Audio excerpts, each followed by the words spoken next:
Це Вадим Красноокий, медіа-центр України. Hello, this is Vadim Krasnoky, Media Center Ukraine. I would like to welcome all the journalists joining us to disseminate the truth about the most significant events and developments in Ukraine. Today we continue talking about the fuel crisis. With us is Andriy Kovalyev, CEO of Naftogaz Ukraine in 2014-2021. And Andriy, hello. Hello. Could you tell us where the fuel crisis came from and what the prospects are for it ending? Well, I think it's quite clear that the main problem in terms of the deficit of fuel in Ukraine has been the Russian aggression, particularly the destruction of critical infrastructure objects, the strikes on logistical, on transport and fuel points. To this, we should add the active resistance of the Russian Federation, who's fighting us in the EU in terms of our ability to import fuel. This has to do both with the sources, the producers of the fuel, who have limited capacity to supply Ukraine, because if they try to do this, this immediately causes reverse pressure from the Kremlin, and this pressure is extremely visible in some significant sources where in private conversations with representatives of these producers or these companies, they acknowledge that any cooperation with Ukraine immediately leads to phone calls and a negative response from the Kremlin. And they point this out, that this is still a problem for them. A second possible problem is logistics. It's the construction of a logistical channel that would have the capacity to supply fuel that is needed both for military needs and for civilian needs. I'll stop on this because I think it would be incorrect to comment the situation because there are confidential aspects there. As far as the sources, I think this problem will be resolved soon, and if we have sufficient capacity of this logistical channel, there will be supply of fuel to Ukraine, which should decrease the disbalance between supply and demand. Could you tell us, experts have been saying that we have effectively refused the gas that has been coming to Ukraine from Belarus and Russia, that's been supplied from Belarus and Russia. Now we're being fully supplied from Europe. So the logistics has completely changed, which of course is one of the main reasons that for the current crisis. Could you confirm this? And also, what is the effect of the sowing campaign? Well, of course, it seems like an obvious thing to me that importing fuel from Russia or Belarus right now is not possible. But this was since the start of the full-scale invasion. So the main factor that I mentioned in terms of strikes of the Russian Federation, and that of course is added to the fact that we cannot import anything from the aggressor. As far as the sowing campaign, yes, it's a massive factor in terms of the demand. The consumption is growing, particularly for diesel fuel. The sowing campaign is a critically important aspect for Ukrainian economy because our export incomes really depend on whether our agriculturalists will be able to get into the field, get enough crops this fall to export and get funds, get money. Now, resolving the fuel crisis is not only in the interests of Ukraine as a country on its own. We understand that globally, Ukraine is a massive exporter of agricultural produce, and the lack of our export or any kind of disruptions of this export may critically affect the global foods market. Some international experts have already saying that the failure to resolve this problem in Ukraine, the failure to resolve this agricultural produce problem in Ukraine may bring about global hunger. And this is the argument that the Ukrainian team has been using in their negotiations with our Western partners, that we understand that everybody has their own interest. We understand that everybody primarily looks at aspects of their own economy, lack of fuel or abundance of fuel or sufficient logistics, etc. But remember, colleagues, that if we don't get these fuels, in the fall you'll be talking about the problems of global hunger, inflation, and other negative things. So it's in our interest that we resolve this much simpler problem with fuel rather than later resolve much harder problems of a global supply crisis. It seems that there's less problem with gas than with petrol in petrol stations. Or is there enough gas for cars? Okay, we have to separate into two types of gas. If we're talking about methane, I wouldn't expect problems. As far as the so-called stronger gas, then we might have problems. But we're so far keeping our finger on the pulse. Um, could you give us a forecast, an idea of the timeline for when the situation should stabilize in the gas stations in Ukraine? I can't pronounce on that. It depends on too many factors, some of which are military factors. So it would be inappropriate on my part. Understood. As far as the prices that might arise after the situation stabilizes, do you have any kind of? I think after the situation stabilizes, the price will also stabilize to a more or less normal level that should correspond to the level of import parity. I think one of the steps that it would make sense for the government to look into now is to remove restrictions on price corridors on several types of fuel, because for premium gas there is the demand. There are people who are prepared to buy it, and restrictions now limit their import. So the traders are not bringing them because they lose money. And so they're not prepared to do this. And so in these aspects, such as premium gas, I think removing these restrictions would simplify import channels and increase the capacity. What, in your opinion, should an efficient energy model of the fuel market should be during the war? I I think that it would be correct. I'm not saying it would be easy, but I'm saying it would be very right to try and renew the operation of one of two NPZs that are far from the line of conflict, that could theoretically work if there is enough of conditions, uh, and even giving them priority rights to supply fuel to Ukrainian market that would guarantee no losses, or at least minimal losses, because it's very difficult to support um, the kind of capacity, the kind of quantity of fuel that we're trying to achieve. Obviously, it's also vulnerable to corruption aspects and to political influence that the Russians are wielding to great effect, have been and are wielding to great effect, and also for military reasons. Now, I understand that there are also military aspects and security aspects, but in the presence of getting this working in Ukraine could really balance the situation. Um, Could you tell us about gas independence from Russia? How is it to what extent is it possible in Ukraine and in Europe?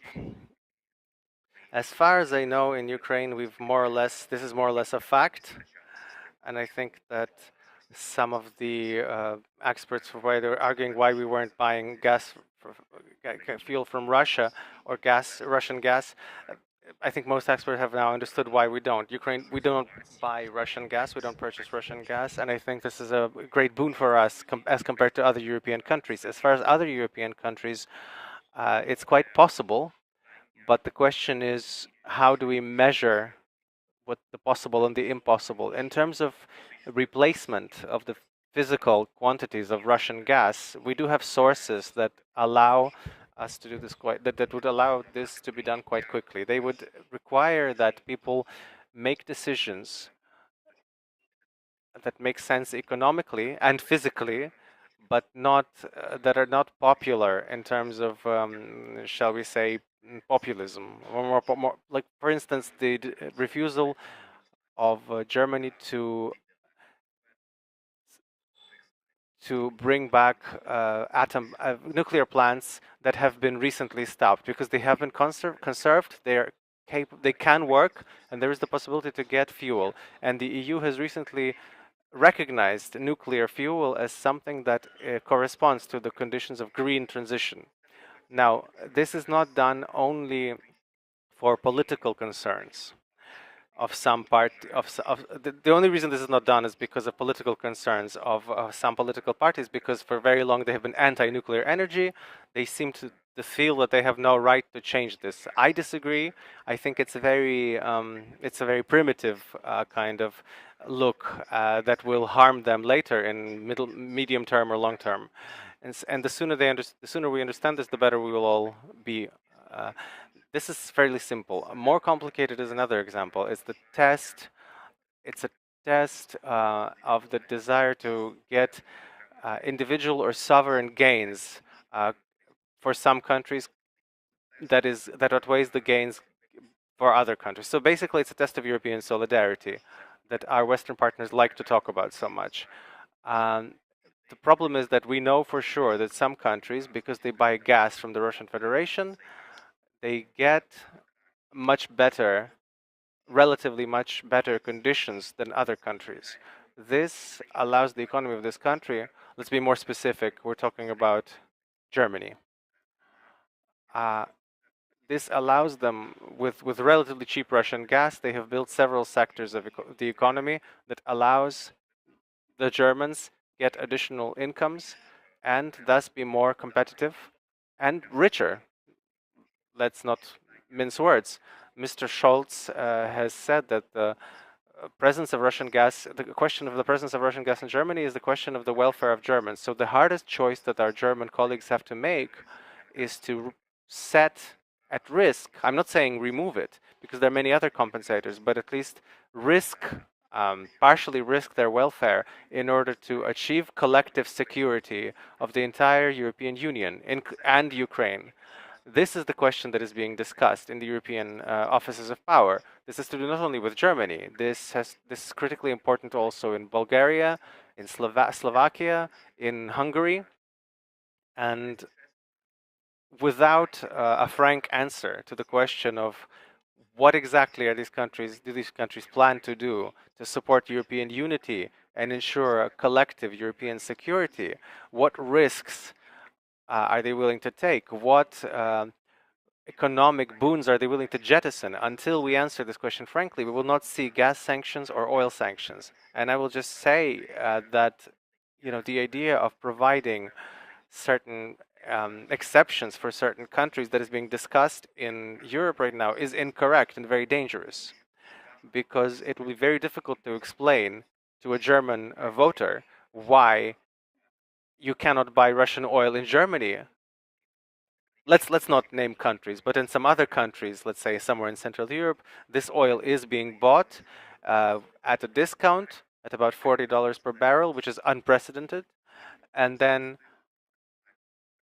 set the oil processing plants that provide gas and diesel fuel to the market, thus making a lot of money off of this. So this risk of this fragmented approach, with some exceptions, risks creating this very unstable situation. It will be very, very clearly seen as unjust, and it may be very quickly cancelled. So I think it's very important right now to push the European Union towards the idea of joint sanctions with regard to the Russian energy sources that must be the same for all the countries of the European Union. And gas, in this sense, is is a priority, because if we're talking about alternative models that again will be even for all the countries, we are well aware of the Iranian model, when gas is supplied, because as we well know, it is technically almost impossible to stop this supply. I mean, it's theoretically possible, but then the losses for Russian economy will be much more massive than the loss of the European economy. So the Iran model forbids paying the supplier, and it leaves the money in accounts in European banks. This money is frozen until certain conditions arise. Obviously, the first condition is the stopping of military aggression and the liberation of Ukrainian territories. This money can be used in future to provide compensations to those countries, not only Ukraine, by the way, not only Ukraine, but the countries that have taken economic hit from this aggression. And after certain conditions have been met, after collective agreement has been reached, this money may be partially given to the Russian Federation in some distant future. So this, on the one hand, allows us to keep the supply of gas. On the other hand, it completely stops the payment of money to the aggressor. And thirdly, it creates a prize, a certain prize for the people that I hope haven't lost the ability within Russia to think that perhaps they should stop military aggression, deoccupy Ukrainian territories, after which they might get the chance to get access to some economic resources that they've lost. This kind of model does not preclude the European Union from getting the gas that the European officials and some experts are saying are so important from the point of view of security. But it also allows to completely freeze the coming in of funds into the Russian Federation. At the same time, we can say that there are other aspects of supplying gas that can be easily removed, and they will not have any kind of negative consequences. For instance, LNG. The European Union definitely doesn't have any critical dependency of this type of gas. It's difficult to look at because some European bureaucrats are afraid that if we remove LNG, there will immediately be a negative effect in pipe run gas. I think this is clearly described in many studies, in many analytical notes. How do we do this correctly? Nevertheless, we observe, unfortunately, the negative influence of certain countries that say, well, in our country specifically, we make a lot of money. We make so much money on this that we wouldn't like to turn this down. Can we look at other options? And until we reach a collective agreement, a collective sense that there is no other option, colleagues, unfortunately, there is no other option. There is no other option to win this war except by explaining to the Kremlin that they are replaceable in the global economy, that their supply of energy resources does not give them the right to do whatever they want, however they want, with whoever they want. You can be removed from the global economy. It will be quick. It will not be that painful for the economy, but it will be critically negative for you. And if we can explain this and demonstrate this to Putin and his colleagues, that is when I think we'll be able to greatly increase the chances of our victory. In your opinion, what are the chances that these steps by Europe will be taken against Russia? I think the chances are high. A massive team is at work on this. A massive international team is at work on this. I think that everyone's doing their best and doing their part. They're contributing their little brick into this victory, to this edifice of this victory. It's moving slowly, but on the other hand, even even 2 months ago, nobody believed that the German government would so radically change their opinion with regard to the Russian Federation. And this is where, in my opinion, it's very important that our approach and our work with European partners is, on the one hand, consistent. So no exceptions. We don't make exceptions, and we constantly say this. We constantly insist on this, and we keep getting gradual movement in the right direction. The important thing here is to not allow a mistake or a blunder that would allow us, in some compromise option, to get this kind of unstable political solution that would then be attacked by pro-Russian politicians in Europe, which we know are quite a few, and then will be destroyed completely. This is the danger that I see in the approach that is being discussed in the European Commission. What about a combined approach where there are some exceptions? We cannot allow this. This was as far as gas is concerned. Is the situation the same? Is it the same situation with the oil? are there prospects of an oil embargo against Russia, and how will it change Ukraine, and what effects would it have for Ukraine and the world? In terms of oil, it's the situation is simpler.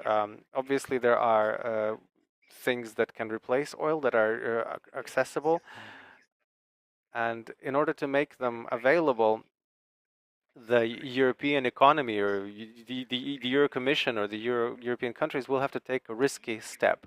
They will have to refuse, they will have to turn down Russian oil without, without signing, they have to refuse signing, without immediately signing contracts with Middle Eastern countries, for the simple reason that these countries do not believe that the EU is serious about doing this.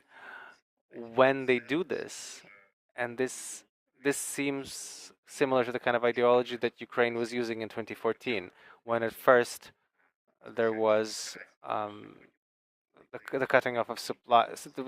There was at first we cut off supply from the Russian Federation, and then we found alternatives in Europe. So we took a risky step. The same risky step must now be taken by the EU, and I'm sure, and there are many mm,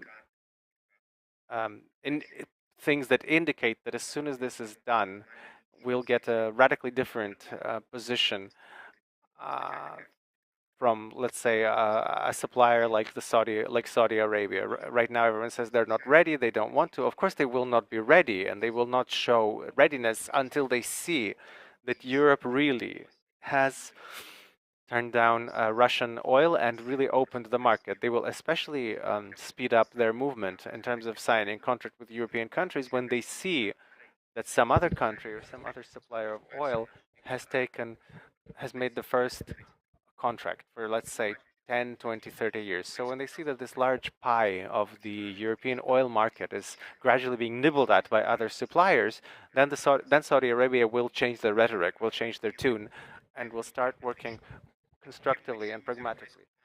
Until they hear, uncertain phrases like, well, we will maybe turn down oil in 6 months or a year, their classic reaction is to say, look, well, why don't you take that step and then we'll talk. Understood? Coming back to Ukraine, what do you think we should do here to prepare for the next heating season, particularly considering that fighting can continue for months still? I think that in every crisis and in every tragedy, there is always some opportunity that opens. Uh, this opportunity, in our case, is a radical revision how gas is used in central heating.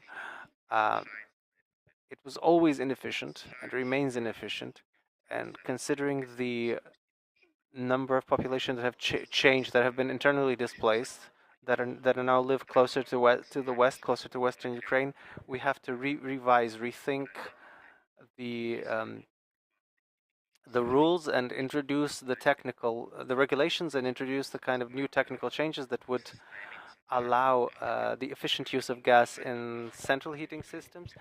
Individual heating, I think people will manage on their own, but if we do this smartly in terms of central heating, we can reduce the use of gas to the level where we won't even need to import gas. It's a difficult recipe, and I understand this. I understand that there will be criticism. Well, what about our people? What do we do in the winter? And I would like to say that our people have shown the level of heroism and the level of patriotism that I think that if this is explained to them properly, and if they're asked to help in this regard, then Ukrainians will manage with leading our central heating system into regulations that are close to European regulations. Thank you. Andriy, could you tell us, after the war, what, in your opinion, should be the energy strategy of Ukraine? Briefly, if you don't mind, just a few points. What do you think? Well, the most important thing is independence in all aspects. Right now, the problem with fuel proves to us that we need to have our own sources, and I think that this is a critically important conclusion that I hope we'll all make. We have to be independent not only in terms of gas but also in oil products. Secondly, efficient consumption. We need to bring the we need to bring our norms in agreement with European norms, in agreement with certain sectors that use more or less. The same has to do with, of course, with social consumption, and thirdly, extremely important. Another extremely important step is to reduce CO2 emissions and bringing our economy into making our economy decarbonized, which which, as we've said,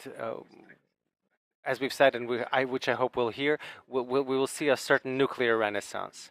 These are the aspects that I think will critically change our energy balance and the energy component of our economy to a positive condition. Thank you. Understood. Thank you very much, Pan Andriy, for being with us, for finding the opportunity to having this conversation with us.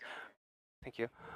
With us was Andriy Kobolyev, CEO of Naftogaz Ukraine in 2014-2021.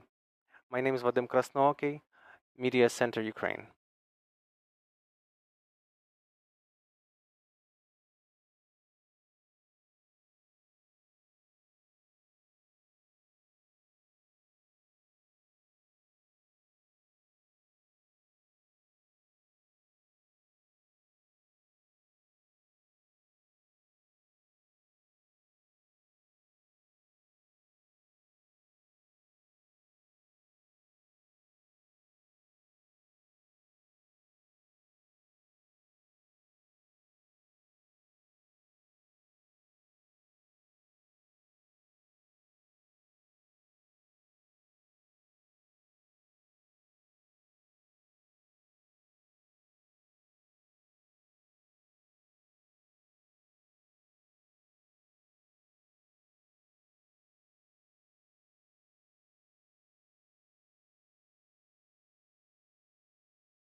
My name is Vadim Krasnooky, Media Center Ukraine. I would like to welcome all the journalists joining us to write about and tell about the developments in Ukraine. With us today is Andriy Osachuk, Member of Parliament of Ukraine of the Holos faction. Pan Andriyu, thank you for being with us. You're a member of the Parliamentary Committee for Law and Order, Law Enforcement. Can we open by asking the right to weapons for Ukrainians? This was voted in the first reading. What are the perspectives of this bill passing, and what peculiarities are there? Hello, everyone. Thank you for this question. It is an important one. I'll start by saying that I will not tire repeating this when we talk about access to weapons, access to arms. Over the past 18 months, this was presented as legalization of the weapons market. Really, we have to understand that prior to the war, we had about 1 million legal firearms among the population. So basically, those who wanted to have weapons at home or defend themselves could go through the procedure with the Ministry of the Interior, get and go to a shop and buy essentially like an AK, which was called a military carabiner, but never stopped being carabine, but it never stopped being a Kalashnikov. So the market was there. The bad thing was that it was. No, it was regulated by there wasn't a law as such. It was only a regulation by the Ministry of the Interior. The only discussion was about handguns. Can you walk around with a handgun in the street? Can you carry firearms? And this is where the big discussion was. Of course, the war completely changed attitudes to weapons in the broad context. Obviously, we have handed out lots of weapons, especially in the first days and weeks of war. We really hope that these weapons are mostly used as intended. Yes, the parliament, I think on the 23rd or 24th, voted the first edit of this bill. But to be entirely honest, hand on heart, I think that this bill was a peacetime bill. And now, because clearly both the deputies and the social moods have completely changed, I know that there's a work group working on a second edit of this bill.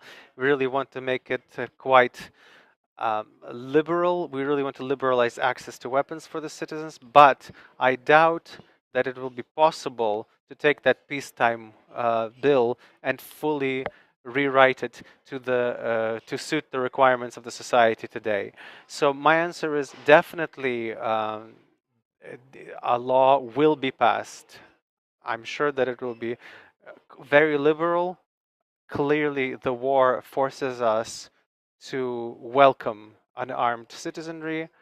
But will this be the bill that was voted in its first edit, or will it be changed, amended? We'll find out probably in the next week. I'm sure the committee will keep working on this bill, and that's when it'll be clearer to what extent and how this decision will be passed. Again, I think it's almost guaranteed that this will be a law in the nearest future. Understood. Another question about another bill that has now been passed into law is the criminal liability for disclosing, divulging, revealing the positions of the armed forces of Ukraine. It's already been passed. How does it work? How is it going to look from now on?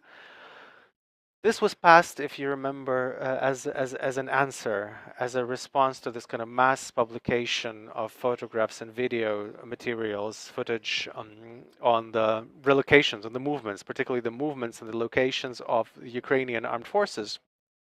And it was hard, perhaps, to immediately blame people in the earliest days of the war because, of course, nobody was prepared for this. All this was high, emotions were running high. Plus, we live in the age of Instagram and TikTok, when particularly the young people will, of course, post 100 photographs a day on their social media. So perhaps without understanding the consequences, we had these factors, we had these instances. I think we all remember the story of Kyiv when in a mall there was there was military technology, and some person posted this on TikTok, and I don't think there's like a 100% dependency between the fact that he posted those photographs, but we know that the next day there was an airstrike, the missile strike, and this mall was destroyed. There was massive destruction both of the infrastructure and military. So the parliament responded, the government basically responded to these facts by, and this is how the criminal code, an article was introduced in the criminal code, which presupposes criminal liability about divulging information about the movement not only of military of the armed forces but also of military aid. It's extremely critical to keep this under wraps, keep this in secret. I basically yesterday I spoke with you about this just before this. I asked the Ministry of the Interior whether they have any information that can be divulged to the public. Unfortunately, because they're a bit busy with other things at the moment, I didn't manage to get any kind of feedback from them that would be clear. But the police are working, the security service are working. But just I would like to use this opportunity to repeat this very simple thing: while there's a war, just please refrain from photographing weapons, military equipment, technology that is moving on the railway or the highways or any roads.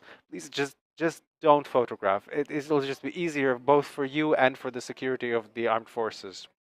And again, this will bring our victory closer. Just don't do it.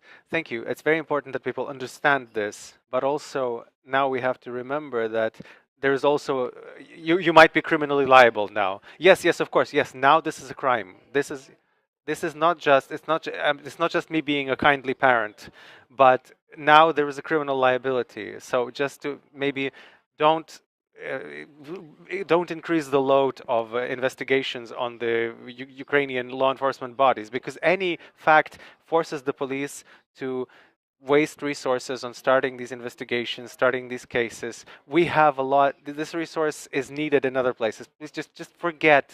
Please just forget about photographing, weapons and military technology. It'll just be easier for us all. I do have the impression that even the clarifications, the explanation that were working in the earliest days of the war, it worked, because the vast majority of Ukrainians seem to be loyal and understand. Yes, it seemed to me that prevention worked, and at least my observation in the media space and social media suggests to me that there haven't been such leaks, or there have been a minimum. Thank you, and that's actually that's quite good. Could we also talk about um, so our law enforcement system has been reformed for years. Much has been done, but we didn't manage to prevent one unpleasant aspect when we have many instances from the earliest days when the occupiers, invaders came in. The law enforcement quickly switched over to their sides. We've had such instances. In other situations, that high-ranking law enforcement didn't stay in their posts and they left. What do you think needs changing, needs reforming in the law enforcement system so that we have patriots working there? Well, I would say I wouldn't dramatize the situation too much. Yes, I know that there have been instances both among the rank and file and apparently also with the leadership. This information has not been made public. Of course, as soon as we have the opportunity to verify and spread this information, we will definitely uh, bring it to society, because it's critically important, because we as a society, we pay our taxes, we essentially maintain our law enforcement system, our law enforcement bodies, whose job it is to protect us. So who did what during the hot phase of the war after the February 24th is extremely important. But to come back to the initial reasons for why we have these facts, I think we have among many other problems we have in Ukraine, we have the problem of the caucus race. We run around in circles without completing some very simple things. Any reform comprises three key elements: rules, resources, and people. If any of these is missing, you cannot achieve any changes, whether in a company or in a state or in a town or in a village. And when we're talking about the law enforcement system, the rules are fairly decent. The law on the national police passed after the Maidan in 2014 is quite perfect. I mean, sure, it can be amended, tweaked a bit, but the legal base is quite good. The resources over the past few years, yeah, resources have been allocated to the security service and the Ministry of the Interior. How effective it was distributed is another question. But within the possibilities of the budget, the resources were being allocated. But the question of the people kept being a question, because these procedures of attestation, selection, and performing all of the regulations that are there in the legislation. When I was starting in my political activity in the Kyiv City Council, I spent a ton of time on the work of the police commissions. I'm sure that the vast majority don't even know what that is. The law of the national police has a separate article that says police commissions that have to be formed according to the law in order to select and promote all the police officers, and they have to include members of the public. So this is a filter, a legally installed filter that has to assess and hire and promote all of the police officers. And this mechanism ought to ensure the quality of the staff, the personnel. Almost nobody knows that any community can actually have a vote of no confidence to the leader of the local police, which would remove that person. I don't know how many instances we've had like that in Ukraine. Maybe none, but we have those tools in the law, so we don't have to, reinvent the wheel here. We have to try once again to keep up, to hold, to maintain those regulations that are already in the law, and thus set up a good system of selection and promotion of personnel, including which would involve the local government, the community, that would create this kind of feedback loop between the law enforcement bodies and the people for whom they work. So the answer to your question is or ought to be quite simple. Perhaps that as soon as we come back to peacetime, we try to look at the legislation that we already have on the books and that is already the law of the land, and try to implement it. Right, so we understand. The law allows us to do this. We just need to keep it working, which would then ensure a more effective and patriotic law enforcement system after the victory. Another detail. So there's always a lot, but I can't let this detail go. No reform is possible without quality leadership, and again, this will be an even more critical after victory. The leaders who will be responsible for particular law enforcement bodies, but this has to do, of course, with every sphere of social life. And leaders aren't just people who, I'm not just talking minister or deputy minister. We're talking about this kind of middle management team, right? The Ministry of the Interior, the first 30 to 50 bosses at the level of departments that have to work as a well-oiled mechanism, and each of them, of course, must hold this need of reform, and the police maintaining the law and all of these systems of selection, of this transparency, understand the inacceptability and admissibility of any kind of corruption or political cronyism, of any kind of friends and family approach, and all of this is completely unacceptable. All of this has to be implemented by the leadership. So the quality of leadership is extremely critical after we switch to come back to a peacetime, to develop institutions. And we're talking about the law enforcement at first. We, of course, eagerly await the return of peacetime, Ukraine's victory. But another question arises and could you share your opinion here? What is a Ukrainian victory? How will we know that the day is here? How will we know that we have truly and fully? What will allow us to truly say that this has been a victory? From the earliest days of the full-scale invasion, I've been watching different people have different expectations about the victory, and there are different explanations for what victory is. Often this is modeled by some kind of cinematic or literary standards, but the history of Europe and the world over the past 100 years probably tells us that it's not what you see in the movie isn't always the way it is in reality. So I think it's important to focus on three important components that I think if they are implemented, then we can clearly say that yes, Ukraine has won. Uh, of course, the first is the military component. We have to remove the invader from Ukraine, kick them out, and of course we have to talk about the borders, the international recognized borders that have been there since 1991, until any part of the Ukraine's territory is seen as whatever, temporarily occupied, temporarily not under control of the Ukrainian government, of course the war will continue. So full deoccupation of the territory of Ukraine. That's step one. Secondly, we have to understand that we're not only defending our land and our people, we're defending the rule of law, democratic principles, and international law, of which the Ukrainian legal system and the Ukrainian state is part. So it's critically important for us to ensure criminal liability, that all who have performed war crimes in Ukraine, that they face justice. This is very difficult. We're talking thousands of, probably thousands of citizens of Russian Federation, but until they face justice, we can't really say we've achieved a victory in this war. This we're working this on both on the part of Ukraine. We also see there's the Council of Europe, the UN are doing their best to take important steps to create the so-called international tribunal.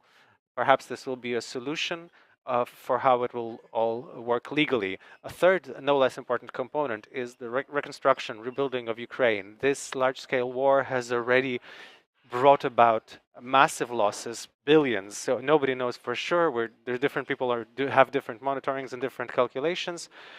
But we understand that we're talking about hundreds of billions of dollars, massive, massive money, even for the world economy. And I think that it is critically important that we understand where this money is supposed to come from. I think it's completely unacceptable that taxpayers from the US or France or Great Britain pay for the reconstruction of Ukraine. It's the Russian Federation that should be paying for. Every citizen of the Russian Federation ought to pay for the reconstruction of Ukraine. What mechanism might be there? The mechanisms here, again, this is all done through international legal agreements. We have to talk to our allies, come up with mechanisms of how to use the frozen assets that have already been frozen, the frozen assets of the Russian Federations, and these processes are already afoot, already underway.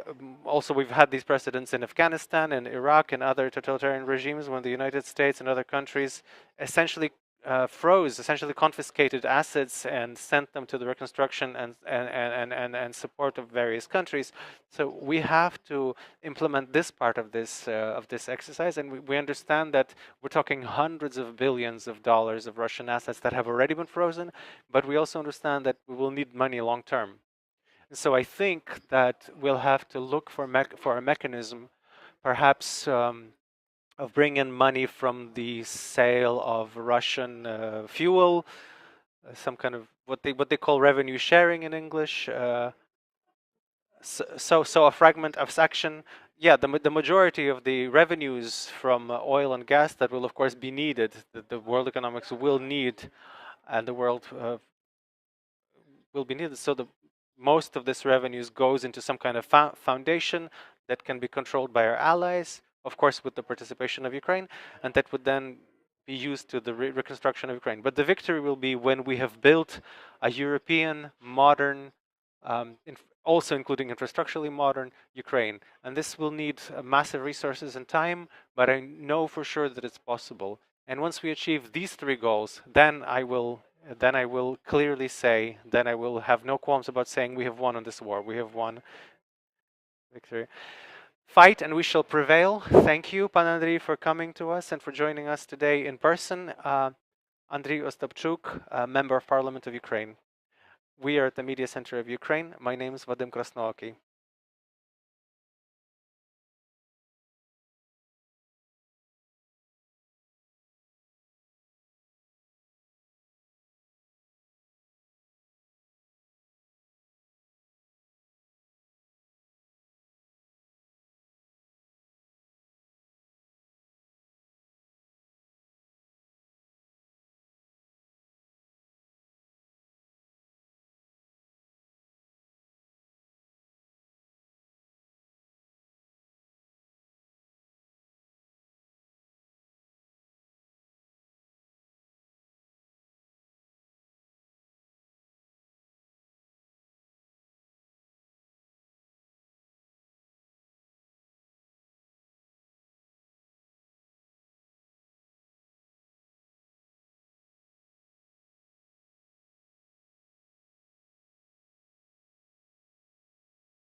Це Вадим Красноокий, медіа-центр.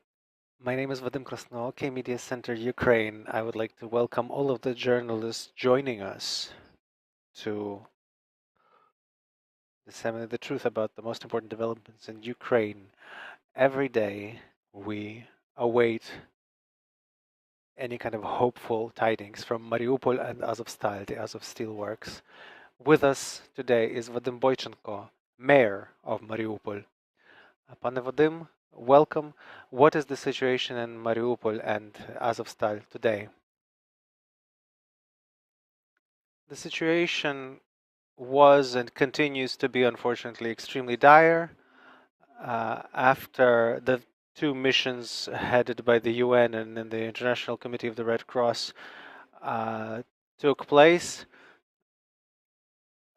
this mission was directly supervised by President Zelensky, for which we're grateful. And today we see that as soon as the mission ended, heavy fighting resumed. Unfortunately, the enemy's forces continue to attack our fortress. They use both land artillery and aviation, and we hear artillery shelling from the ships that have approached this fortress. Unfortunately, this is happening now, and so we have a very, very difficult, very dire situation. Has the evacuation of the civilians has been completed? Does this mean that there are no more civilians in Azovstal? What is your information?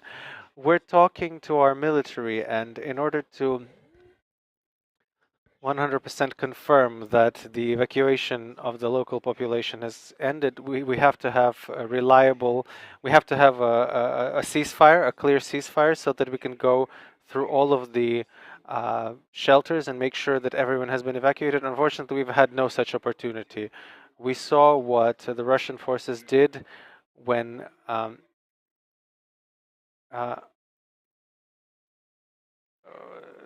the missile was hit. There was a multiple rocket launch. And unfortunately, it was clear that the ceasefire was starting, but unfortunately, these enemy forces killed 3 of our boys. 6 were wounded, and unfortunately, this happened when this mission started.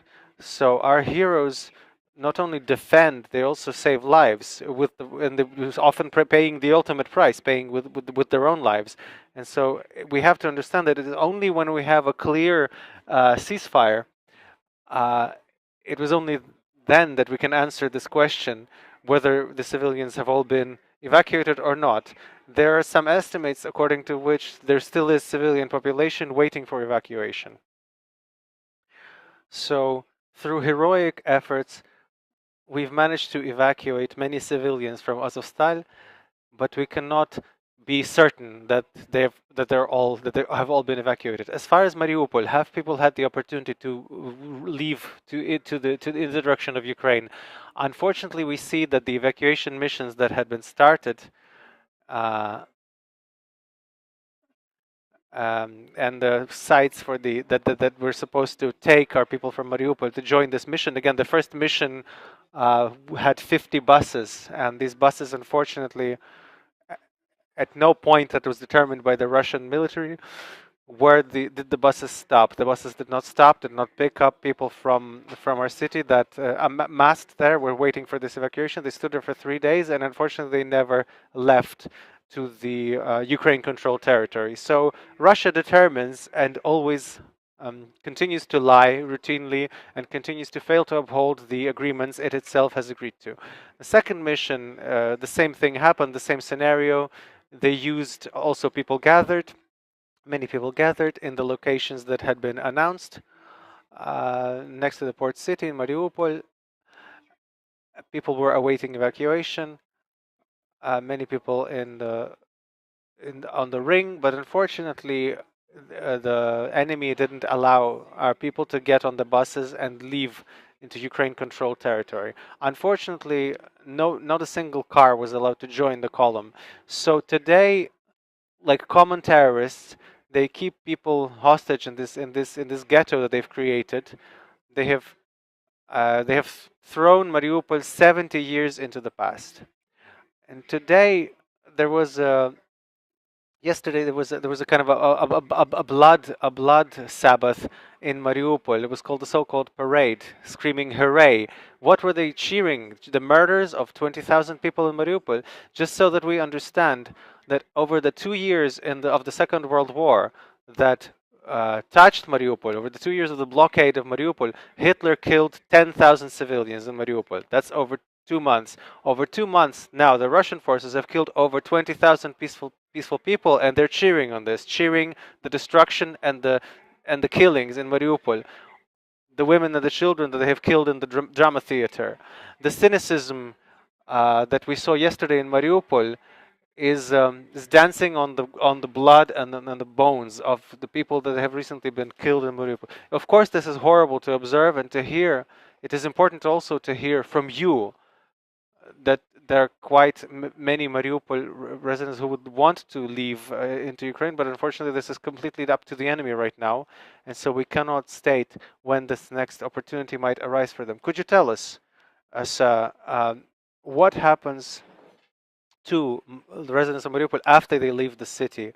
Obviously, people have been through hell, and obviously they need psychological, medical support, humanitarian aid in terms of some things like basic necessities, food, roof above their head.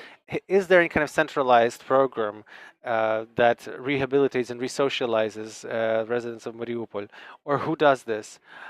So I wanted to add a little bit to the previous information that we have to prepare. We have to keep together, we have to not resign, and we have to continue to evacuate the local population that awaits this evacuation.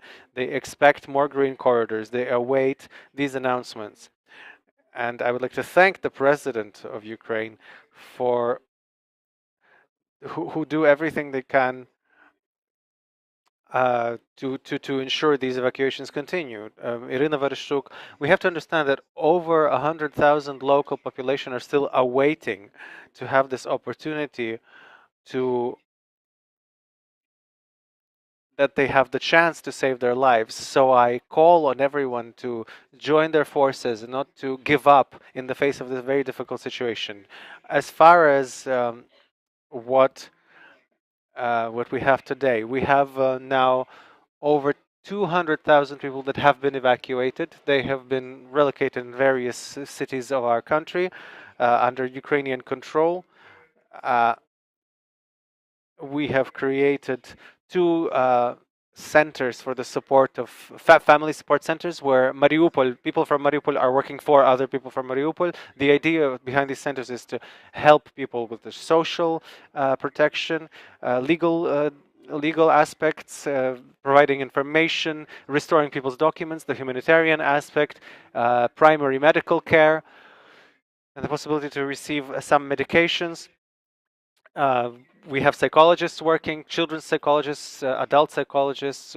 We have a children's room so that people can leave, a kind of a daycare, people can leave their children and work on their own problems. So we've created such two centers in Dnipro and Zaporizhzhia. We're preparing to open a center like this in Vinnytsia and Kyiv, and also we're planning to open a center like this in somewhere. We plan to open about 12 of these.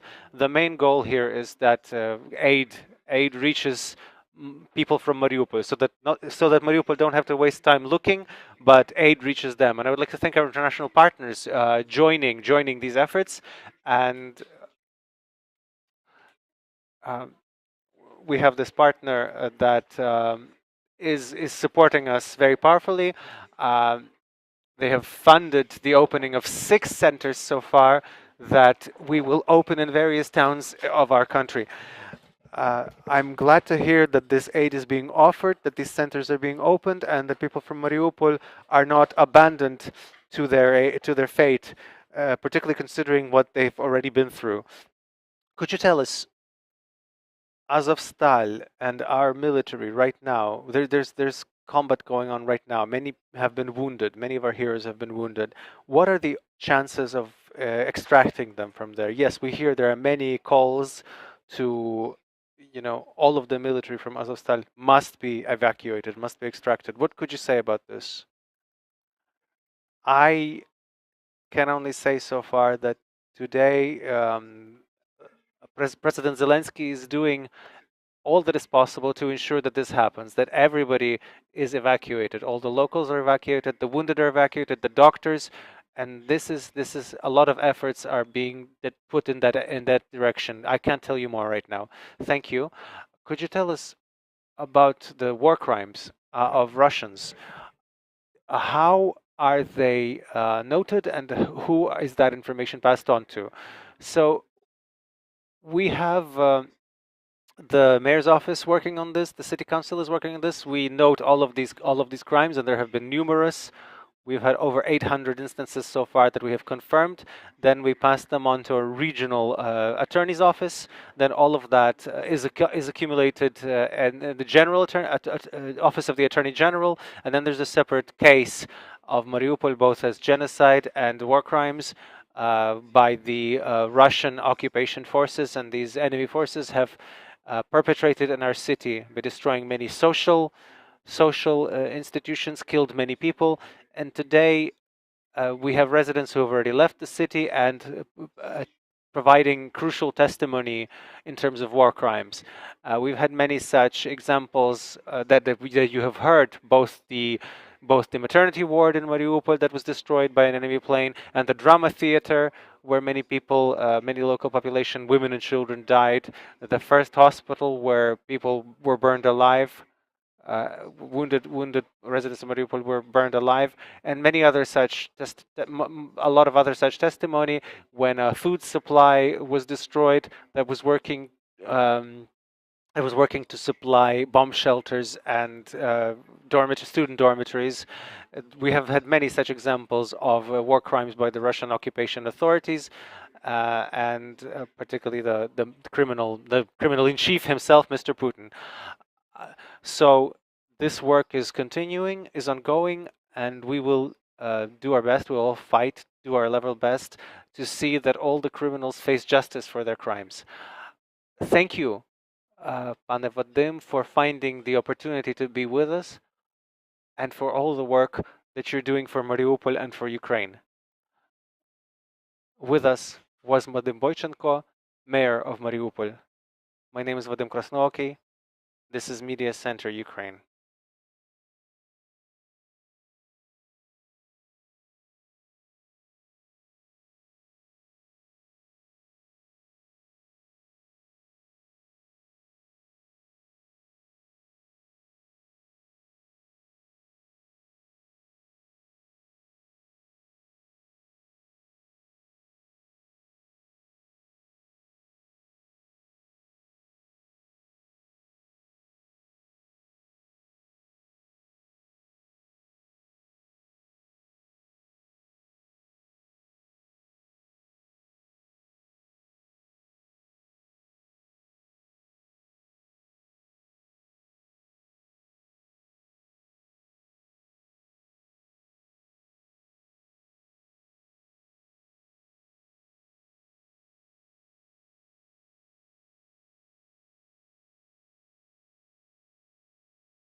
My name is Vadim Krasnoky, Media Center Ukraine. I welcome all the journalists joining us to cover the most important developments in Ukraine.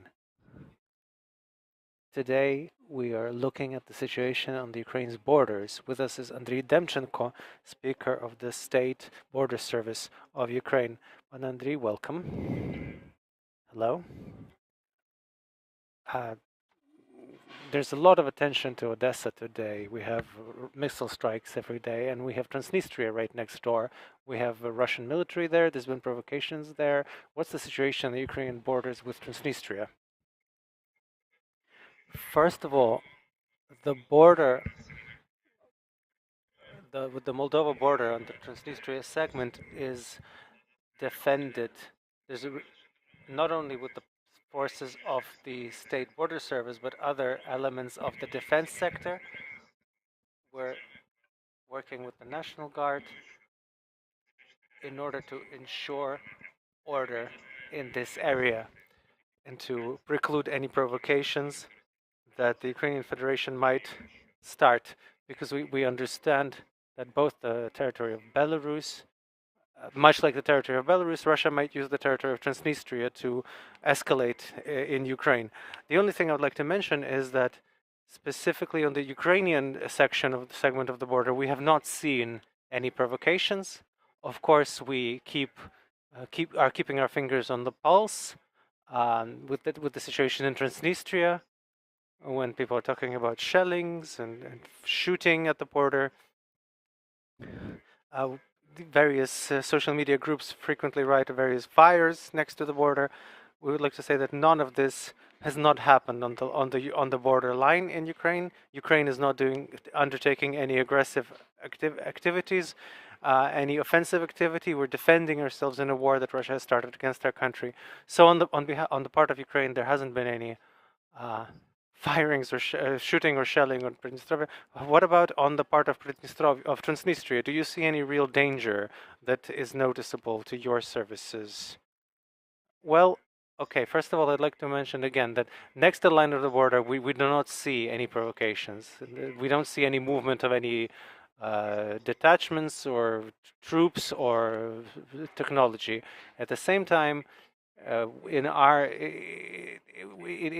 work, we take into account all of the information that is appearing around Transnistria, in order to work to preclude any possible attempts by Russia to use this area against Ukraine in its war. I would also like to add that since late February, all of the checkpoints with Moldova, particularly the Transnistrian segment, were shut down by government's decision. We do not let anybody in, either in terms of people or transport. Thank you. Can we now talk about the Belarusian and the Russian borders? Is the situation there similar? Is it different? What are the differences, if any? What is actually happening on Ukraine's border with the Russian Federation and Belarus? The border with Belarus is reinforced right now. We're watching very closely all of the forces that we have. In terms of Transnistria, we have that also in Belarus. We do not see changes. We don't see anything critical happening on the line of the border, but we do understand that the Belarusian forces, that apparently the Belarusian troops are strengthening their border with Ukraine. Periodically, they mention the testing of their preparedness and various trainings. We take this into account in our work, of course, in order to be prepared if there's any reinforcements of Russia on the part of the Belarusian government in their war against Ukraine. I understood. What about the Russian border, where we are, where we have recaptured, or where it remains under the Ukrainian control? Well, we're talking about three regions here: the Kyiv, Chernihiv, and Sumy regions. Ever since the Ukrainian armed forces and the border guards have together kicked out the Russian forces, and they have retreated in these areas. The State Border Service of Ukraine and our servicemen and servicewomen have started working on recovering the border, and we have recovered all of the areas. However, there is no classic border guard there now, as in terms of patrolling on the line. That's not happening right now because there is still the danger. The area may be mined. Diversionary groups may be working, and particularly shooting and shelling done by Russia from Russian territory on Ukraine. This is happening every day. This happens on a daily basis, particularly in the Chernihiv and Sumy regions, and many times over the course of the day. Moreover, there's mortar shooting, there's automatic grenade launchers, and we see aviation, both aircraft and helicopters, that reach the border of Ukraine and strike, and then retreat back into the territory of Russia. There have been instances where the planes of the Russian Federation reach the territory of Ukraine, they turn around and hit the territory of Russia, if it's them being close enough. Of course, in order to then blame Ukraine and continuing to deepen the crisis. Lately, we've also seen in recent days. We've seen firings from multiple rocket launchers, multiple launch rocket systems. We've seen this in Sumy particularly. So again, we don't have the classic defense of the border right now. The border guard are doing their best to ensure the safety of our military during the defense of the border in all these areas. We create specific locations to locate our troops and so that they can serve. As far as the security of the citizens, our border guard bodies in Sumy and Chernihiv have issued specific regulations about specific to these areas. Citizens are not allowed to be next to the border unless they live in localities that are right next to the border, and they're not allowed to be within 1 kilometer of the border, and within 20 kilometers they're not allowed to roam or fish at night, and they're not allowed to do any sort of work apart from perhaps specific companies and plants that have to get a special permit from the border guard. Civilians are additionally not allowed to wear military fatigues or military uniforms in this area. You say there are shellings every day, and although we are very happy to hear that there are preventive measures taken to prevent the civilians, have there been victims? Have there been casualties? Are Russians managing to inflict damage on infrastructure with this shelling? Well, we can say we're talking about the border area that are outside residential localities, and we often see this is rather haphazard, chaotic shelling, or perhaps attempts to hit border detachments and the border services, and so we can only talk about explosions in the fields, so to speak, in the forests and in the fields when these shells come down and explode. However, the local authorities also note some explosions in residential in localities in residential. Fortunately, in the border areas, we have not had any casualties. Fortunately, we're happy to hear that. So, the main goal then would seem to be psychological operation, perhaps some trying to gain some intelligence for the Russian side. How about we're getting reports from the Russian side that there are shellings and firings on the Russian territory from our side. Can you confirm or deny this? Well, again, I would like to stress that Ukraine is holding a defense against the invader. We do not take any aggressive offensive steps against them. So the rhetoric about the shelling from the territory of Ukraine, that sounded even prior to February 24th, even prior to the full-scale invasion. We remember when we had these provocations, when they were talking about the shelling of the territory of Ukraine, where we didn't have the capacity to reach at that point. Understood. Now, when Ukrainians have returned to their places of settlement next to the border, what is done to prevent the sort of situation that happened on February 24th, when so much enemy technology entered Ukraine? Again, if we're talking about the Russian border, we're continuing to strengthen all of these areas in the Kyiv, Chernihiv, Sumy regions in order to preclude future escalation of aggression in these areas, because Russia is leaving some of its technology and troops opposite to these regions, and the fact what we can say is that we do not notice any kind of strike groups, but knowing the aggressors' tactics, it's possible that there may be some secret steps being considered by the aggressor to reinvade in these areas. In other areas, Kharkiv, Luhansk, Donetsk, as you know, there's heavy fighting going on, where the border guards are also involved in order to destroy the enemy and push the enemy out of Ukraine. Understood. Andriy, what's the situation in the western border of Ukraine, particularly? What are the dynamics of Ukrainians' movements out of Ukraine and back into Ukraine? Who outweighs who? Okay, the dynamics is in the border where we have checkpoints, functional checkpoints with the EU countries and Moldova, except for the Transnistrian segment. It fluctuates. On some days we have more people.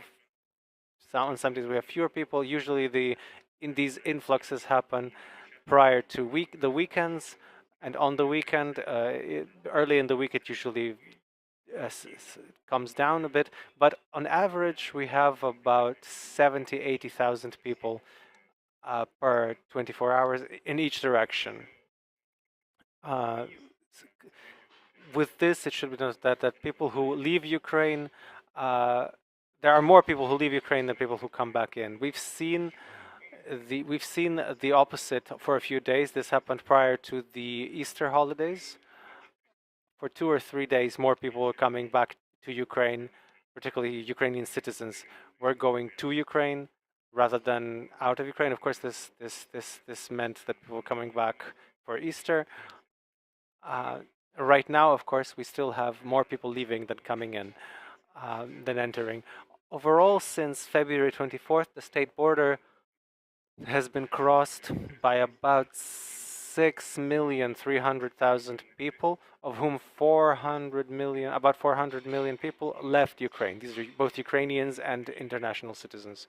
As far as Ukrainian citizens, of course, if we compare it to the first month after the start of the full-scale invasion, we've had more of our citizens coming back from abroad. This fluctuates at a level of about 25,000-30,000 people per day. However, of course, we have the people leaving. Again, I would like to stress that we still have the restrictions for men aged 18 to 60. There are some exceptions, very clearly noted in the legal acts. We have this information in our official resources so that citizens can acquaint themselves and be prepared. I would like to also stress that citizens of Ukraine can,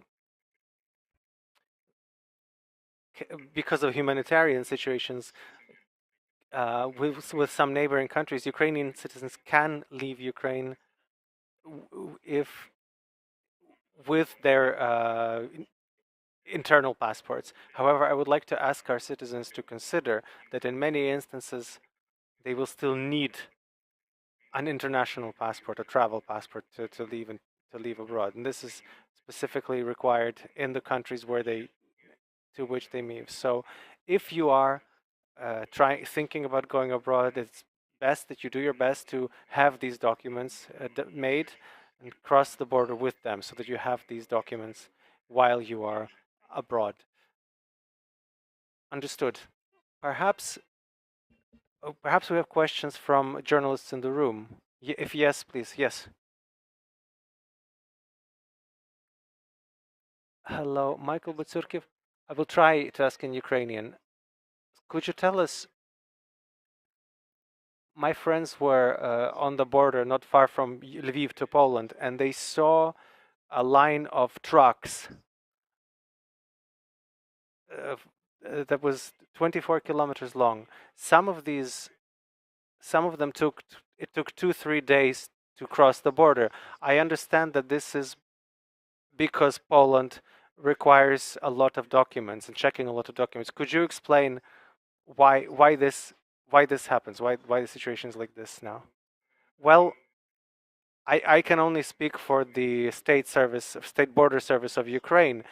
And if we're talking about our inspectors, they do their best to speed up, to facilitate both the leaving and the re-entry into Ukraine. However, we have to take into account that carrying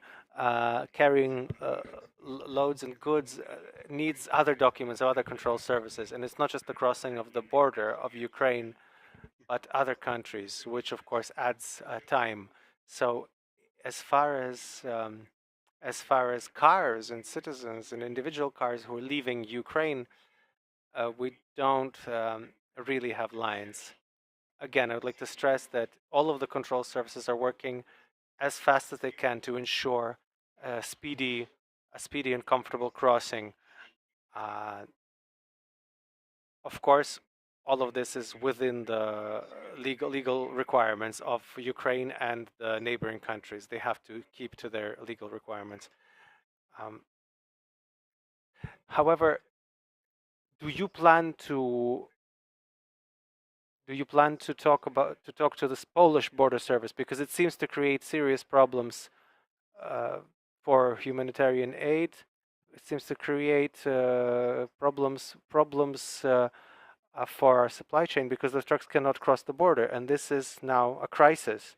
So I would think that perhaps would it be possible to have these bilateral talks to shorten the waiting period to cross the border? Thank you. We Again, we as border guards, we perform a certain function. There are other control services that take part in this processing of, particularly of trucks and loads and goods. I can say that with my colleagues in Poland, with Polish border guards, our military are working with them every day. We're in touch with them every day. However, of course, we cannot affect uh, the relocation of people. Uh, we cannot control what happens at checkpoints in the neighboring territory. We can only stress, that we can only search for particular solutions, particularly for humanitarian cargoes coming into Ukraine. I should add that, for instance, in Ukrainian checkpoints, we separate the line into different categories, whether they're humanitarian, cargo, or people, or trucks, or buses. So again, just to reiterate that we're constantly in touch with our colleagues. However, if there's a lot of citizens at the same time trying to leave or re-enter, of course, this amasses lines on the border. Perhaps there are other questions. I have no more questions. But Andriy, thank you for being with us. Thank you for this important information. With us was Andriy Dempshinko, Speaker of the State Border